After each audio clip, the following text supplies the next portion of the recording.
Hello, Apps here from Dimp Digital. Welcome to Buy It or Bin It. On this edition, we take a look at Everybody's Gone to the Rapture.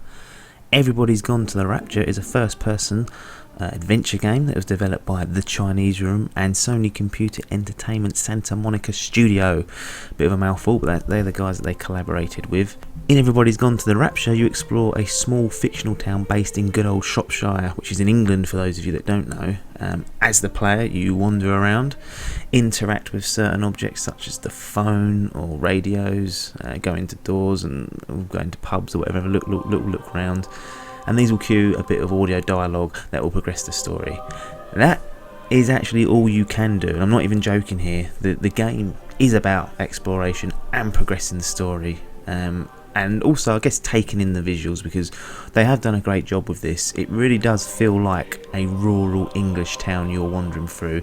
Everything is spot on, and as much as that's great, there is a problem that lies with Everybody's Gone to the Rapture.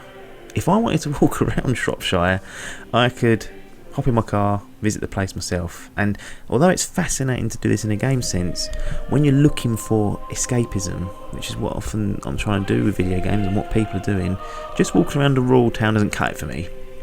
And then you say, well, the story is the true driver of the game. That's your escapism there, because you're gonna have a great story to interact with. Fair point, and genuinely I'd agree. I've got no problem with this. I've said on many videos that I sometimes prefer a good story over gameplay. I just love, good stories at the end of the day.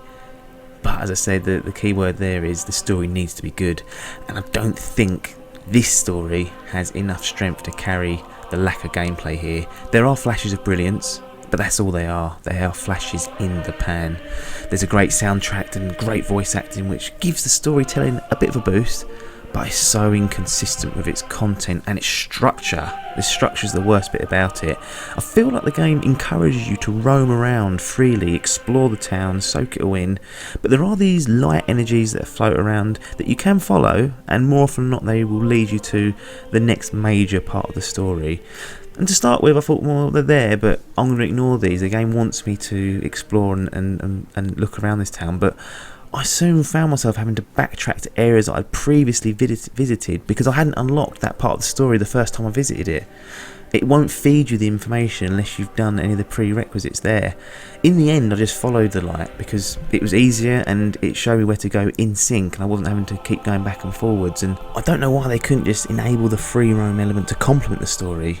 Let me visit all these places, let me pick up bits of the story, and maybe it won't make sense, but then perhaps at the end, once I've got all the major bits of that story arc, it will go through it end to end and it'll all make sense and it will complete and nicely package the story. But it doesn't do this. Don't send me to the same place twice because I had the curiosity to go and visit somewhere before you wanted me to. And it's an open town. I thought I was there to explore it, but the safest way is to follow the lights, and that's a big problem in my view. They just haven't structured it right.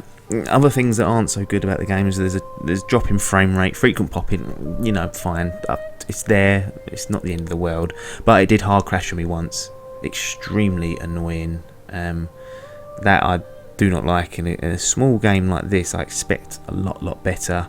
And there's also a ridiculous mechanic where when you get to the source of a light energy to unlock a story element, you have to tilt the PS4 controller in a certain way, and it's ridiculous. No need for it. It just tops off one of the many things that frustrated me about this game. So I really thought it was going to have some good potential and be very good.